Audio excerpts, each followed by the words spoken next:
Hello my dear students and parents. So ಇವತ್ತಿನ video ಒಂಥರ special ಏನಂದ್ರೆ ಎಷ್ಟೊಂದು ಸ್ಟೂಡೆಂಟ್ದು ಏನೇನೋ ರ್ಯಾಂಕ್ ಬಂದಿರುತ್ತೆ. ಎವ್ರಿ ಸೆಟ್ ಆಫ್ ಗ್ರೂಪ್ಗೆ ಯಾವ್ದು ಬೆಟರ್ ಆಪ್ಷನ್ನು, ಯಾವ ಥರ ಥಿಂಕ್ ಮಾಡಬೇಕು ಅಂತ ಡಿಸ್ಕಸ್ ಮಾಡ್ತೀನಿ. ಸೊ ಎಚ್ಚೆ 5000 ಒಳಗಡೆ ಬಂದಿದ್ದವ್ರು ಯಾವ ಥರ, ಲೆಟ್ಸೆ 10,000 ಹತ್ತತ್ರ ಬಂದಿದ್ರೆ ಯಾವ ಥರ, 25,000 ಹತ್ತತ್ರ ಬಂದಿದ್ರೆ ಯಾವ ಥರ, 50,000 ಹತ್ತತ್ರ ರ್ಯಾಂಕ್ ಬಂದಿದ್ರೆ ಯಾವ ಥರ, ಇನ್ನು ಅದ್ರ ಮೇಲೆ 80K 1 lakh ಒಳಗಡೆ ಬಂದಿದ್ರೆ ಯಾವ ಥರ ಯೋಚನೆ ಮಾಡಬೇಕು, ಕಂಪ್ಲೀಟಾಗಿ ನಿಮಗೆ ಕ್ಲಾರಿಟಿ ಕೊಡ್ತೀನಿ. ಏನಂದರೆ ನಾವು ಕಾಲೇಜಸ್ನ ಆಲ್ರೆಡಿ ಗ್ರೂಪ್ ಮಾಡಿದ್ದೀವಿ, excellent, very good, good, average, others ಅಂತ. ಇದು kctcounseling.com ನೀವು ನೋಡ್ಬೋದು. ಅದ್ರ ಬೇಸಿಸ್ ಮೇಲೆ CS ಸ್ಪೆಷಲೈಸೇಷನ್ಸು, EC and other EC related core branches ಯಾವ ಥರ ನೀವು ಯೋಚನೆ ಮಾಡ್ಬೋದು ಅಂತ ಕಂಪ್ಲೀಟಾಗಿ ಕ್ಲಾರಿಟಿ ಸಿಗುತ್ತೆ ಈ ವಿಡಿಯೋಲಿ. ಸೊ ಫಸ್ಟ್ ಏನು ಇಂಪಾರ್ಟೆಂಟ್ ಥಿಂಗ್ ನೀವು ಯೋಚನೆ ಮಾಡಬೇಕು ಅಂದರೆ, ನಿಮ್ಗೆ ರ್ಯಾಂಕ್ ಬಂದಿರೋದು ಈಗ ಅದ್ರ ಕತೆ ಮುಗೀತು. ನೆಕ್ಸ್ಟ್ ಏನು ಮ್ಯಾಟ್ರ್ ಆಗುತ್ತೆ, ಯಾವ ಕಾಲೇಜ್ ತೊಗೋತೀರಾ, ಯಾವ ಬ್ರಾಂಚ್ ತೊಗೋತೀರಾ ಅನ್ನೋದು ತುಂಬ ತುಂಬ ಇಂಪಾರ್ಟೆಂಟ್ ಆಗುತ್ತೆ. ಆ್ಯಂಡ್ ಅದಕ್ಕೋಸ್ಕರ ನಿಮ್ಮದು ಅದು ಲೊಕೇಶನ್ ಎಲ್ಲಿ ಬರುತ್ತೆ, ಫೀಸ್ ಎಷ್ಟಿರುತ್ತೆ ಅಂತಲೂ ಯೋಚನೆ ಮಾಡಬೇಕಾಗುತ್ತೆ. ಸೊ ಎಷ್ಟೊಂದು ಜನ ಕೇಳ್ತಾರೆ ಕಾಲೇಜಾ ಬ್ರಾಂಚಾ, ಕಾಲೇಜ್ ವರ್ಸಸ್ ಬ್ರಾಂಚಾ ಅಂದರೆ, what I would recommend is like ಮುಂದೆ ಪ್ಲೇಸ್ಮೆಂಟ್ಸು ಕಮ್ಮಿ ಆಗುತ್ತೆ. ಎಲ್ಲರೂ ಹೇಳೋದು ಕರೆಕ್ಟೇ, CS ಪ್ಲೇಸ್ಮೆಂಟ್ಸ್ ಮುಂಚೆ ಇದ್ದಂಗೆ ಇರಲ್ಲ, ಕರೆಕ್ಟು. ಸೊ ಬಟ್ ಏನಾಗುತ್ತೆ, ಲೈಕ್ ಈಗ ತುಂಬ ಲೈಕ್ ಮುಂಚೆ ಏನಾಗ್ತಾಯಿತ್ತು, CS ತೊಗೊಂಡು ಏನೊಂದು ಆವ್ರೇಜ್ ಮಾರ್ಕ್ಸ್ ತೊಗೊಂಡ್ರು ಅವರು ನ್ಯಾಚುರಲಾಗಿ like they were not good at it, but still exam pass ಮಾಡಿಕೊಂಡು ಇದ್ದವ್ರಿಗೂ IT ಜಾಬ್ಸ್ ಆರಾಮಾಗಿ ಆಗ್ತಾಯಿತ್ತು ಮುಂಚೆ. That will not be the case. You have to be really good, top 20 top 30% ಇರಬೇಕಾಗುತ್ತೆ ನೀವು ಬ್ರಾಂಚಲ್ಲಿ. Then you are definitely have same placements. ಅದೆಲ್ಲೂ like it will not be like CS ತೊಗೊಂಡ್ರೆ ಮುಂದೆ ಸೇಫ್ ಅಲ್ಲ ಅಂತಾರಲ್ಲ, but you have to like do really well. CS ತೊಗೊಂಡು ನಿಮ್ಗೆ ಲೈಕ್ ಮಾಡ್ಕೊಂಡು ಅದು ಚೆನ್ನಾಗಿ ಮಾಡಿದ್ರೆ ಡೆಫಿನೆಟ್ಲಿ ಸ್ಟಿಲ್ ಪ್ಲೇಸ್ಮೆಂಟ್ಸ್ ಇದೆ. So but still what I would recommend is placements ಕಮ್ಮಿ ಆಗ್ತಾ ಬರುತ್ತೆ ಫಾರ್ ಶೋರ್. ಅದು ಯಾವ ಥರ ಬಾಟಮ್ ಕಾಲೇಜಸಲ್ಲಿ ಪ್ಲೇಸ್ಮೆಂಟ್ ಕಮ್ಮಿ ಆಗ್ತಾ ಬರುತ್ತೆ. So that's why I would recommend top ಕಾಲೇಜಸಲ್ಲಿ ಎಂಟ್ರ್ ಆದರೆ ಡೆಫಿನೆಟ್ಲಿ ನಿಮಗೆ ಫ್ಯೂಚರ್ ಸ್ವಲ್ಪ ಸೇಫ್ ಇರುತ್ತೆ ರಿಲೇಟಿವ್ಲಿ. ಮುಂಚೆ ಏನು CS ಯಾವುದೇ ಕಾಲೇಜ್ ತೊಗೊಂಡ್ರು IT ಜಾಬ್ ಹೆಂಗೋ ಆಗ್ತಾಯಿತ್ತು, but going forward that will not be the case. So excellent college, very good college entry ಆಗೋದು ಬೆಸ್ಟ್ ಕೇಸು. ಸೊ ಬ್ರಾಂಚಸ್ ಇದೆ. ಫೀಸ್ ಐ ಥಿಂಕ್ ನಿಮ್ಗೆ ಎಲ್ಲರೂ ಗೊತ್ತಿರ್ಬೋದು, ಲೈಕ್ ಟೋಟಲ್ ಒಂದು 4-5 ಡಿಫ್ರೆಂಟ್ ಫೀಸ್ ಇದೆ. ಸೊ ಏನಪ್ಪ ಅಂದರೆ, ಫಸ್ಟ್ ಯಾವ್ದು ಬರುತ್ತೆ, ಗೌರ್ಮೆಂಟ್ ಆ್ಯಂಡ್ ಏಡೆಡ್ ಬರುತ್ತೆ, ಕರೆಕ್ಟಾ? ಗೌರ್ಮೆಂಟ್ ಆ್ಯಂಡ್ ಏಡೆಡು ಆಲ್ಮೋಸ್ಟ್ ನಿಮಗೆ 50,000 ಪರ್ ಇಯರ್ ಫೀಸ್ ಬರುತ್ತೆ. This is first set. ಇನ್ನೊಂದೇನು KCET ಇಲ್ಲೇ ಪ್ರೈವೇಟಲ್ಲಿ ಏನಾಗುತ್ತೆ ಫೀಸು, KCETನ ಮುಖಾಂತರ ಹೋದರೆ 1.3 lakhs ಹತ್ತಿರ ಆಗ್ಬೋದು, ಇವೆರಡು KCET. So these are that your cheapest options to get a good engineering seat, completely merit base ಮೇಲೆ. ನೆಕ್ಸ್ಟ್ ಆಪ್ಷನ್ ಏನು ಬರುತ್ತೆ ನಿಮಗೆ, ಕಾಮೆಡ್ಕೆ ಬರುತ್ತೆ. ಕಾಮೆಡ್ಕೆಯಲ್ಲಿ ಏನು ಆಗುತ್ತೆ, ಆಲ್ಮೋಸ್ಟ್ 3 lakh ಫೀಸ್ ಬರ್ಬೋದು. Again this is merit based. ಇಲ್ಲಿ ಯಾರು ಎಲ್ಲ ಕಾಲೇಜಸಲ್ಲೂ ಸೇಮ್ ಫೀಸ್ ಇರುತ್ತೆ ಕಾಮೆಡ್ಕೆಯಲ್ಲಿ. ಇಟ್ಸ್ ನಾಟ್ ಲೈಕ್ ಗುಡ್ ಕಾಲೇಜಲ್ಲಿ ತುಂಬ ಚೆನ್ನಾಗಿರುತ್ತೆ, ಎಕ್ಸಲೆಂಟ್ ಕಾಲೇಜಸ್ ಇಲ್ಲಿ ಆ ಥರ ಅಲ್ಲ. COMEDK is also regulated, 3 lakh around ಬರುತ್ತೆ. ನೆಕ್ಸ್ಟ್ ಸೆಟ್ ಆಫ್ ಫೀಸ್ ಯಾವ್ದು ಬರುತ್ತೆ, ಎಷ್ಟೊಂದು ಯೂನಿವರ್ಸಿಟೀಸು ಅವ್ರದ್ದೇ ಓನ್ ಕೌನ್ಸಿಲಿಂಗ್ ಮಾಡ್ತಾ ಇದ್ದಾರೆ. ಲೆಟ್ಸೆ PS ಇರ್ಬೋದು, RV ಯೂನಿವರ್ಸಿಟಿ ಇರ್ಬೋದು, ಈ ಥರ BMS ಯೂನಿವರ್ಸಿಟಿ ಇರ್ಬೋದು. They are doing their own counselling. ಅವ್ರದ್ದು ಎಷ್ಟು ಬರ್ತಾ ಇದೆ ಫೀಸು ಅಂದರೆ ಆಲ್ಮೋಸ್ಟ್ 4 to 5 lakhs ಬರ್ತಾ ಇದೆ. ಆ್ಯಂಡ್ ಅವ್ರು ಯಾವ ಥರ ಅಡ್ಮಿಷನ್ ಮಾಡ್ಕೋತಾ ಇದ್ದಾರೆ, JE ಮಾರ್ಕ್ಸ್ ಇರ್ಬೋದು ಅಥವಾ KCET ಮಾರ್ಕ್ಸ್ ಮೇಲೆ ಕೌನ್ಸಿಲಿಂಗ್ ಮಾಡ್ತಾ ಇದ್ದಾರೆ. ಇದು ನೆಕ್ಸ್ಟ್ ಗ್ರೂಪು. ಫೈನಲಿ ಬರುತ್ತೆ ಮ್ಯಾನೇಜ್ಮೆಂಟು ಫೀಸು ವೇರಿ ಆಗುತ್ತೆ college by college. So excellent ಕಾಲೇಜಸಲ್ಲಿ 4 yearsಗೆ ಆಲ್ಮೋಸ್ಟ್ ಲೈಕ್ 70-80 lakhsಗೂ ಹೋಗುತ್ತೆ. ಬಟ್ ವೆರಿ ಗುಡ್ ಕಾಲೇಜ್ ಅಥವಾ ಗುಡ್ ಕಾಲೇಜಸಲ್ಲಿ 20-30 lakhsಗೂ ಸಿಗುತ್ತೆ 4 yearsಗೆ. So it varies a lot.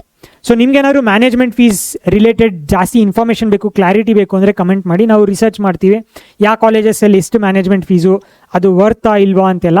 ಅದನ್ನು ಲೈಕ್ ಇನ್ ಕೇಸ್ ಬೇಕು ಅಂದರೆ ಹೇಳಿ. So these are the important aspects you should consider.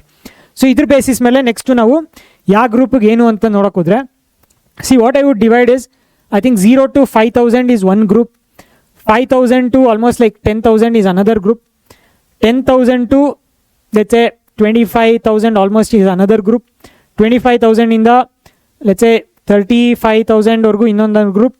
ಅದಾದಮೇಲೆ ಐ ಥಿಂಕ್ ಮೇ ಬಿ 50-60,000 ಇನ್ನೊಂದು ಗ್ರೂಪ್, ಅದಾದಮೇಲೆ 75, ಈ ಥರ ಗ್ರೂಪ್ಸ್ ಆಫ್ ರ್ಯಾಂಕಿಂಗ್ ಮಾಡ್ಬೋದು. ಇದೆಲ್ಲ ಜನರಲ್ ರ್ಯಾಂಕ್ ಬೇಸಿಸ್ ಮೇಲೆ.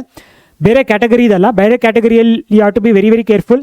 ಜನರಲ್ದು ಕಟ್ ಆಫ್ ನೋಡಿದ್ರೆ ಒಂಥರ ಐಡಿಯಾ ಬರುತ್ತೆ ನಿಮಗೆ ಯಾವ್ದು ಬೆಸ್ಟ್ ಅಂತ. ಬಟ್ ಬೇರೆ ಕ್ಯಾಟಗರೀಸ್ ನೋಡಿಬಿಟ್ರೆ ನೀವು SC/ST ಇರ್ಬೋದು, ಕ್ಯಾಟಗರಿ 1 ಇರ್ಬೋದು, 2A 2B ಇರ್ಬೋದು, ಕಟ್ ಆಫ್ ನೀವು ಲಾಸ್ಟ್ ಇಯರ್ ಕಟ್ ಆಫ್ ನೋಡಿದ್ರೆ data it's very like confusing are like it's not correct. ಅಂದರೆ ಏನಂದರೆ 1 seat ಯಾರಿಗೋ ಇರುತ್ತೆ, ಅವ್ರಿಗೆ ಇನ್ನೂ ಚೆನ್ನಾಗಿರೋದು ಸಿಗ್ತಾ ಇರುತ್ತೆ, ಬಟ್ ಅವ್ರು ಯಾವುದೋ ಹೋಗಿ ಬೇರೆದು ಇನ್ನೊಂದೇನೋ ತೊಗೊಂಡಿರ್ತಾರೆ. ಸೊ ಅವ್ರ ಕಟ್ ಆಫ್ ಅಲ್ಲಿ ಡಾಕ್ಯುಮೆಂಟಲ್ಲಿ ಪ್ರಿಂಟ್ ಆಗಿರುತ್ತೆ. ಸೊ ಕ್ಯಾಟಗರೀಸ್ ಅವರು ಕಟ್ ಆಫ್ ನೋಡ್ಬಿಟ್ಟು ಕಂಪ್ಲೀಟಾಗಿ ಬ್ಲೈಂಡಾಗಿ ಹೋದರೆ ವೆರಿ ಅನ್ಸೇಫ್. ಸೊ ಕ್ಯಾಟಗರೀಸ್ಗೆ ಬೇರೆ ಥರನೇ ಯೋಚನೆ ಮಾಡಬೇಕಾಗುತ್ತೆ. ಇನ್ ಕೇಸ್ ನಿಮ್ಗೆ ಬೇಕು ಅಂದರೆ ಕಮೆಂಟ್ ಮಾಡಿ, ಅದು ಕ್ಯಾಟಗರೀಸ್ ಅವ್ರಿಗೆ ಯಾವ ಥರ ಅಂತ ಆ ಥರ ಹೇಳ್ತೀನಿ. ಬಟ್ ಇದು ಜನರಲ್ ಮೆರಿಟ್ ಅವ್ರಿಗೆ. ಸೊ 0 to 5K ಇರೋರು I think you will get excellent colleges, CS degree, EC degree. So ಇವೆರಡರ ಮಧ್ಯದಲ್ಲಿ ಸ್ವಲ್ಪ ಕನ್ಫ್ಯೂಷನ್ ಇರುತ್ತೆ. ಸೆಚ್ಚೆ ನಾನು BMS ಅಥವಾ MSRITL CS ಸಿಗ್ತಾ ಇದೆ, ಅಥವಾ ನಾನು RVL EC ತೊಗೊಂಡ್ಲಾ, ಅಥವಾ ಈ CS ಇನ್ BMS ಅಥವಾ MSRIT ಅಥವಾ PS ತೊಗೊಂಡ್ಲಾ ಅಂತ. So that is a very very good decision. So ಅದು ಯಾವ ಥರ ಅಂದರೆ you can do it 2 ways. ನಿಮ್ಮ ಮೆಜಾರಿಟಿ ಆಫ್ ದ ಸ್ಟೂಡೆಂಟ್ಸ್ಗೆ CS ತೊಗೊಂಡ್ಲಾ EC ತೊಗೊಂಡ್ಲಾ ಅಂತ ಯು ಹ್ಯಾವ್ ಟು ಕನ್ಕ್ಲೂಡ್. ಕರೆಕ್ಟಾ? ಒಂದು ವೇ ಏನು, ನಾವು ಮಾರ್ಗ ಪ್ರೋ ಸ್ಟೂಡೆಂಟ್ಸ್ಗೆ ಬ್ರಾಂಚ್ ಡಿಸ್ಕವರಿ ವರ್ಕ್ಶಾಪ್ ಅಂತ ಕೊಡ್ತೀವಿ. ನಿಮಗೆ ಯಾವುದಕ್ಕೆ ಬೆಸ್ಟ್ ಫಿಟ್ ಆಗ್ತೀರಾ ಅಂತ ನೀವೇ ಎಕ್ಸ್ಪ್ಲೋರ್ ಮಾಡ್ಬೋದು. That is one. ಇಲ್ಲ ಅಂದರೆ what I would recommend is CA general. ನಿಮ್ಗೆ ಏನು ಎರಡೂ ಓಕೆ ಅನ್ನೋರು CS ಇಟ್ಕೊಂಡ್ರೆ better. But only one condition, if you are good at math, logic, reasoning. ನಮ್ಗೆಲ್ರಿಗೂ ಹಾನೆಸ್ಟಾಗಿ ನಮಗೆ ಗೊತ್ತಾಗುತ್ತೆ ನಾವು ಯಾವ ಥರ are we like logically first or memorization first ಅಂತ. ನೀವೇನು 11th 12th ಎಲ್ಲ ಓದ್ಕೊಂಡು ಬಂದಿರ್ತೀರಾ, ನಿಮಗೆ ಸ್ಟ್ರೆಂತ್ಸ್ ನಿಮಗೆ ಗೊತ್ತಿರುತ್ತೆ. Like if you are really good at maths, logics, puzzles, definitely go for CS. ಈ ಥರದ್ದೆಲ್ಲ ನಿಮ್ಮ ಚಾಪ್ಟರ್ಸು ತುಂಬ ಓದಿ ಹಾರ್ಡ್ ವರ್ಕ್ ಮಾಡಿ ಮೆಮೊರೈಸ್ ಮಾಡಿಕೊಂಡು ಯೋಚನೆ ಲೈಕ್ ಅದನ್ನು ರೀಕಾಲ್ ಮಾಡಿಕೊಂಡು ಬರೀತಿರೋರು, I would say EC is a better branch. Because CS ಅಲ್ಲಿ ನೀವು you have to be very good at logics. ಅಲ್ಲಿ ತೊಗೊಂಡು ನೀವು ಇಲ್ಲಾಂದರೆ ಅಲ್ಲೂ ತುಂಬ ಹಾರ್ಡ್ ವರ್ಕ್ ಮಾಡಬೇಕು ಟು ಬೀಟ್ ದಿ ಕಾಂಪಿಟೇಷನ್ ತುಂಬ ಇರುತ್ತೆ CS ಅಲ್ಲಿ. So that's why I am recommending this another option. Like ನೀವು ಯೋಚನೆ ಮಾಡಿ ಏನು ಸೂಟ್ ಆಗುತ್ತೆ ಅಂತ ಚೂಸ್ ಮಾಡಿ. ಸೊ 5K ಇರೋರಿಗೆ ಐ ಥಿಂಕ್ ಬೆಸ್ಟ್ ಕೇಸ್ ನಿಮಗೆ ಡಿಸೈಡ್ ಮಾಡ್ಬೋದು. 5 to 10K ಇರೋರಿಗೆ ಏನಾಗುತ್ತೆ, ಈಗ ನಿಮಗೆ ವೆರಿ ಗುಡ್ ಕಾಲೇಜಸಲ್ಲಿ CS ರಿಲೇಟೆಡ್ ತೊಗೋಬೇಕಾ ಅಥವಾ EC ಇನ್ ಎಕ್ಸಲೆಂಟ್ ಕಾಲೇಜಸ್ ತೊಗೋಬೇಕಾ ಅಂತ ಡಿಸೈಡ್ ಮಾಡ್ಬೋದು. So I would say both are again very good ಕಾಲೇಜಲ್ಲಿ CS ಇಸ್ ಗುಡ್, ಎಕ್ಸಲೆಂಟ್ ಕಾಲೇಜಸಲ್ಲಿ EC is good. But again ನಿಮ್ಗೆ ಯಾವ್ದು ಬೆಸ್ಟ್ ಫಿಟ್ ಆಗುತ್ತೆ ಅಂತ ಚೂಸ್ ಮಾಡ್ಕೋಬೋದು. ನೆಕ್ಸ್ಟ್ ಸೆಟ್ ಆಫ್ ಗ್ರೂಪ್ಗೆ ಏನಾಗುತ್ತೆ, 10 to 25K ಇರೋರಿಗೆ ನಿಮ್ಗೇನು ಆಪ್ಷನ್ ಇದೆ, ವೆರಿ ಗುಡ್ ಕಾಲೇಜಲ್ಲಿ CS ಇದೆ, ಅಥವಾ ನಿಮಗೆ ಎಕ್ಸಲೆಂಟ್ ಕಾಲೇಜಲ್ಲಿ ಕೋರ್ ಬ್ರಾಂಚಸ್ ಸಿಗುತ್ತೆ. Again majority I think you should go for very good colleges CS. ಇಲ್ಲಿ like I think choosing very good colleges. Next let's ನಿಮಗೆ ಎಕ್ಸಲೆಂಟ್ ಕಾಲೇಜ್ ಆಲ್ರೆಡಿ ಗೊತ್ತು, RV, PS, MSRIT, BMS ಬರುತ್ತೆ. Next set of 5-7 colleges ಹೇಳ್ತೀನಿ ನಾನು very ಗುಡಲ್ಲಿ ಯಾವ್ದು ಬರುತ್ತೆ ಅಂತ. Let's say Dayanand Sagar ಬರುತ್ತೆ. ನೆಕ್ಸ್ಟ್ ಆಮೇಲೆ ಲೆಟ್ಸೆ ನಿಮಗೆ ಮೈಸೂರು ರಿಲೇಟೆಡ್ ಕಾಲೇಜ್ ಬರುತ್ತೆ. ಬ್ಯಾಂಗ್ಳೂರು ಫಸ್ಟ್ ಕವರ್ ಮಾಡಿಬಿಡ್ತೀನಿ. ನೆಕ್ಸ್ಟ್ ನಿಮಗೆ BIT ಬರುತ್ತೆ, PES ಬರುತ್ತೆ, ಎಲೆಕ್ಟ್ರಾನಿಕ್ ಸಿಟಿ ಕ್ಯಾಂಪಸ್ಸು, ನಿಮಗೆ UVCE ಬರುತ್ತೆ. ದೆನ್ ನಿಮ್ಗೆ RV ಯೂನಿವರ್ಸಿಟಿ ಬರುತ್ತೆ, RV ITM ಬರುತ್ತೆ. These are all like Bangalore based next set of colleges. Then you have like Mysore based SJCE, SJSS ಇದೆ, SIT ಇದೆ, NIE. ಈ type of colleges are the next set of colleges in very good ಅಲ್ಲಿ ನೀವು ನೋಡಬೇಕು ಅಂದರೆ. So ಇದಾದಮೇಲೆ next ಇನ್ನೇನು ಬರುತ್ತೆ, ನೆಕ್ಸ್ಟ್ ಬಂಚು ಅದು ನೀವು kcdcounseling.com ಅಲ್ಲಿ ನೋಡಿ ನಿಮಗೆ ಗೊತ್ತಾಗ್ಬಿಡುತ್ತೆ.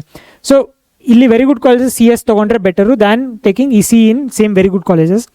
ಸೊ ಈ ಗ್ರೂಪ್ ಅವ್ರಿಗೆ ಸ್ವಲ್ಪ ಕ್ಲಾರಿಟಿ ಇದೆ. ನಿಮ್ಗೆ ಯಾವಾಗ ಪ್ರಾಬ್ಲಮ್ ಸ್ಟಾರ್ಟ್ ಆಗುತ್ತೆ ಅಂದರೆ ಆಲ್ಮೋಸ್ಟ್ 25K ಆದಮೇಲೆ ನಿಮ್ಗೆ ವೆರಿ ಗುಡ್ ಕಾಲೇಜಲ್ಲಿ CS ಸಿಗೋಕ್ಕೆ ಸ್ಟಾಪ್ ಆಗುತ್ತೆ. ಗುಡ್ ಕಾಲೇಜಸಲ್ಲಿ CS ತೊಗೊಂಡ್ಲಾ ಅಥವಾ ವೆರಿ ಗುಡ್ ಕಾಲೇಜಲ್ಲಿ EC ತೊಗೊಂಡ್ಲಾ, I would strongly say very good college entry ಆಗೋದು better from a placements point of view. So this is one trade off that you can think of. ಅದಾದಮೇಲೆ let's ಈಗೇನಾಗುತ್ತೆ ಇಲ್ಲಿ almost 35-40K ಆದಮೇಲೆ ನಿಮ್ಗೆ very good ಕಾಲೇಜಲ್ಲೂ EC ಸಿಗಲ್ಲ. ಕರೆಕ್ಟಾ? ಆ ಥರದವ್ರಿಗೆ problem start ಆಗುತ್ತೆ. ಇಲ್ಲಿಂದ ಇಲ್ಲಿಗೆ ಏನಾಗುತ್ತೆ, ಲೆಟ್ಸೆ ನಾನು 2 waysಲ್ಲಿ ನೋಡ್ತೀನಿ. ನಿಮ್ಮ ಹತ್ರ ಏನಾದ್ರು ಇನ್ ಕೇಸ್ ಬಜೆಟ್ ಇದ್ದರೆ, ನೀವು ದುಡ್ಡು ಕಟ್ಬೋದು ಅನ್ನೋದಿದ್ರೆ, ನೀವು you can go try to join this PS university ಅಥವಾ RV university from a case like ಅವರೇ ಓನ್ ಕೌನ್ಸಿಲಿಂಗಲ್ಲಿ ನೀವು ಅಪ್ರೋಚ್ ಮಾಡಿ KCET ರ್ಯಾಂಕು ಅಥವಾ JEE ರ್ಯಾಂಕ್ ಬೇಸಿಸ್ ಮೇಲೆ ಕೌನ್ಸಿಲಿಂಗ್ ಮಾಡಿ ತೊಗೋತಾ ಇದ್ದಾರೆ. ಅದನ್ನು ಟ್ರೈ ಮಾಡ್ಬೋದು ಈ ಗ್ರೂಪ್ ಇರೋರು. ದುಡ್ಡಿಲ್ದಿರೋರು ಅಷ್ಟೊಂದು ಅನ್ನೋದು ಗುಡ್ ಕಾಲೇಜಸ್ ಎಂಟ್ರಾಗಿ CS it's still okay. I mean ನೀವು ಓನಾಗಿ ಹೋಗಿ ಜಾಸ್ತಿ ಹಾರ್ಡ್ ವರ್ಕ್ ಮಾಡಿ ಸ್ಕಿಲ್ಸ್ ಡೆವಲಪ್ ಮಾಡಿಕೊಂಡ್ರೆ ನಿಮಗೆ ಪ್ಲೇಸ್ಮೆಂಟ್ ಚಾನ್ಸಸ್ ಇರುತ್ತೆ. ಸೊ ಇದಾದಮೇಲೆ let's say almost like 50K 60K ಆದಮೇಲೆ ಏನು ಬರುತ್ತೆ, I think this is like ನೀವು ಆ್ಯಾವ್ರೇಜ್ ಕಾಲೇಜ್ಗೆ CSಗೆ ಹೋಗ್ತೀನಿ ಅಂದರೆ ವೆರಿ ಬ್ಯಾಡ್ ಫ್ಯೂಚರ್ ಇರುತ್ತೆ ನಿಮಗೆ. ಸೊ ಮ್ಯಾನೇಜ್ಮೆಂಟ್ ನೋಡ್ತೀನಿ ಇಲ್ಲಿ ಅಂದವರು ಮ್ಯಾನೇಜ್ಮೆಂಟ್ ಡೆಫಿನೆಟ್ಲಿ ನೋಡಿ. ನಿಮ್ಮ ಮ್ಯಾನೇಜ್ಮೆಂಟ್ ಇನ್ನೂ ಯಾವ ಥರ ವರ್ಕ್ ಆಗುತ್ತೆ, ಏನೇನಾದರೂ ಅದರಲ್ಲಿ ಕನ್ಫ್ಯೂಷನ್ಸ್ ಇದ್ದರೆ I can do a clarity video on that also. But ಇಲ್ಲಿರೋರಿಗೆ ನೆಕ್ಸ್ಟ್ ನಾನು ಏನು ರೆಕಮೆಂಡ್ ಮಾಡ್ತೀನಿ, instead of going to this average colleges CS, there are other better alternatives like BCA, BSc in computer science, BSc in mathematics related, computing related courses, data science courses, BS degrees ಇದೆ. So ಈ group ಏನಿದೆ 60,000 50,000 ಆದಮೇಲೆ I think ದುಡ್ಡಿದ್ದು budget ಆಗುತ್ತೆ ಅಂದರೆ ಮ್ಯಾನೇಜ್ಮೆಂಟಿಗೆ try ಮಾಡಿ, ಇಲ್ಲ ಅಂದರೆ ಬೇರೆ ಕೋರ್ಸಸ್ ಟ್ರೈ ಮಾಡಿ. BCA, BS ಡಿಗ್ರೀಸ್ ಆನ್ಲೈನ್ ಇದೆ, ಎಷ್ಟೊಂದು ಡಿಫ್ರೆಂಟ್ ವೇಸಲ್ಲಿದೆ. So I would recommend to go towards that. ಓಕೆನಾ? ಸೊ ಇನ್ ಕೇಸ್ ಏನೋ ನಿಮಗೆ ಕ್ಲಾರಿಟಿ ಬೇಕು, ಲೆಟ್ಸ್ BTech CS ಡಿಗ್ರಿಗೂ, BS CS ಡಿಗ್ರಿಗೂ, BCAಗೂ, BSc ಕಂಪ್ಯೂಟರ್ ಸೈನ್ಸ್ಗೂ ಇದಕ್ಕೆ ಏನೇನು ಡಿಫ್ರೆನ್ಸು, ಆಪರ್ಚುನಿಟೀಸ್ ಅದ್ರದ್ದು ಏನೇನು ಸಿಗುತ್ತೆ ಆ ಥರ ಏನಾದರೂ ನಿಮ್ಗೆ ಡೌಟ್ಸ್ ಇದ್ದರೆ ಕಮೆಂಟ್ ಮಾಡಿ. So like I would next ಯಾವ ಥರ ಬರುತ್ತೆ ಅಂದರೆ ನಿಮ್ಗೆ ಯಾವ್ದು ಜಾಸ್ತಿ ಬೇಕು, ಯಾವ್ದು ಜಾಸ್ತಿ ಕಮೆಂಟ್ಸ್ ಬರುತ್ತೆ ಅದ್ರ ಬೇಸಿಸ್ ಮೇಲೆ ಮಾಡ್ತೀನಿ. So I think majority of the students can actually take BCA in very good colleges ಅಥವಾ BS degrees in good like options ಇರೋದ್ರದ್ದು ನೋಡಿಕೊಂಡು they can actually get good placements, 5-6 lakh placements ಆಗೋ chances ಇರುತ್ತೆ in excellent and very good ಕಾಲೇಜಲ್ಲಿ BCA ಅಥವಾ BS degree ತೊಗೊಂಡು. Instead of taking ಇಲ್ಲಿ average college ಅಥವಾ ಅದರ್ ಕಾಲೇಜಸ್ಸಲ್ಲಿಗೆ ಹೋಗಿ ಪ್ಲೇಸ್ಮೆಂಟೇ ಆಗದಿರೆ ಅಥವಾ ಏನೋ 3 lakh ಪ್ಲೇಸ್ಮೆಂಟ್ ಈ ಥರ ಆಗೋದಕ್ಕಿಂತ that is a better option. So in case ನಿಮ್ಗೆ ಆ ಡೀಟೇಲ್ ಡಿಫ್ರೆನ್ಸಿಯೇಷನ್ ಬೇಕು ಅಂದರೆ ಕಮೆಂಟ್ ಮಾಡಿ, ನಾನು ಅದನ್ನು ಮಾಡಿ ತಿಳಿಸ್ಕೊಡ್ತೀನಿ. ಸೊ ಈ ಡೀಟೇಲ್ ಆ ಥರ ಯಾರೂ ನಿಮಗೆ ಗೈಡ್ ಮಾಡಲ್ಲ. ಬೇರೆಯವರೆಲ್ಲ ಯಾವ ಥರ ಅಂದರೆ ಅವ್ರಿಗೆ PPT ಯಾರೋ ಬೇರೆಯವ್ರು ಮಾಡ್ಕೊಟ್ಟಿರ್ತಾರೆ, because they are not themselves engineers. PPT ಮಾಡ್ಕೊಟ್ಟಿರ್ತಾರೆ, ಓಕೆ ಅದನ್ನ ಬಂದು ಹೇಳ್ತಾ ಇರ್ತಾರೆ ಈ ಬ್ರಾಂಚ್ ಹಿಂಗೆ ಅಂತ. ಸೊ ಬಿ ವೆರಿ ಕ್ಲಿಯರ್ ಯಾರು ಗೈಡೆನ್ಸ್ ತೊಗೋತಿದ್ದೀರಾ ಅಂತ. ಇನ್ ಕೇಸ್ ನಿಮಗೆ ಪರ್ಸ್ನಲೈಸ್ ಗೈಡೆನ್ಸ್ ಬೇಕು, ಎಷ್ಟೊಂದು ಜನ ಪೇರೆಂಟ್ಸ್ ಆ್ಯಂಡ್ ಸ್ಟೂಡೆಂಟ್ಸ್ ಬಂದ್ಬಿಟ್ಟು ನನಗೆ ಈ ಆಪ್ಷನ್ಸ್ ಇದೆ, ಮ್ಯಾನೇಜ್ಮೆಂಟ್ ತೊಗೊಂಡ್ಲಾ ಅಥವಾ ಕಾಮೆಡಿಕೆಯಿಂದ ತೊಗೊಂಡ್ಲಾ ಅಥವಾ ಮ್ಯಾನೇಜ್ಮೆಂಟಿಂದ ತೊಗೊಂಡ್ಲಾ ಅಥವಾ ಲೈಕ್ ಸ್ಕೇಲಾರ್ ಅಥವಾ ನ್ಯೂಟನ್, ಪೊಲಾರಿಸ್ ಈ ಥರ ತೊಗೊಂಡ್ಲಾ, ಈ ಥರ ಆಪ್ಷನ್ಸ್ ಇದ್ದವರು they are already meeting me one counselling ಸೆಷನಲ್ಲಿ ಮಾರ್ಗ ಪ್ರೋ ತೊಗೊಂಡು, and I am like helping them what is the best way forward for them ಅಂತ ತುಂಬ ಹ್ಯಾಪಿಯಾಗಿ ಹೋಗ್ತಾ ಇದ್ದಾರೆ ಪೇರೆಂಟ್ಸ್ ಆ್ಯಂಡ್ ಸ್ಟೂಡೆಂಟ್ಸ್. ಸೊ ನಿಮ್ಗೆ ಈ ಥರ ಏನಾದ್ರು ಸ್ಪೆಸಿಫಿಕ್ ಕ್ಲಾರಿಟಿ ಬೇಕು ಅಂದರೆ ನೀವು ಮಾರ್ಗ ಪ್ರೋ ತೊಗೋಬೋದು. ವಿತಿನ್ ದ ಗಿವನ್ ಆಪ್ಷನ್ಸ್ ಯಾವ್ದು ಬೆಸ್ಟ್ ಆಪ್ಷನ್ಸ್ ಎಂಟ್ರಿ ಮಾಡ್ಕೊಡ್ಬೇಕು ಸರ್ ಅನ್ನೋರಿಗೆ ಮಾರ್ಗ ತೊಗೋಬೋದು. ಸೊ ಡಿಸ್ಕ್ರಿಪ್ಷನಲ್ಲಿ ನಾನು ಲಿಂಕ್ಸ್ ಹಾಕಿರ್ತೀನಿ. ಇನ್ ಕೇಸ್ ನಿಮ್ಗೆ ಆ ಥರ ಗೈಡೆನ್ಸ್ ಬೇಕು ಅಂದರೆ ಆಪ್ಟ್ ಮಾಡಿ, ಆ ಬ್ಯಾಚ್ಗೆ ಎನ್ರೋಲ್ ಆಗಿ, you will get complete guidance from Simplified Minds expert team. ಓಕೆನಾ? Thanks for watching.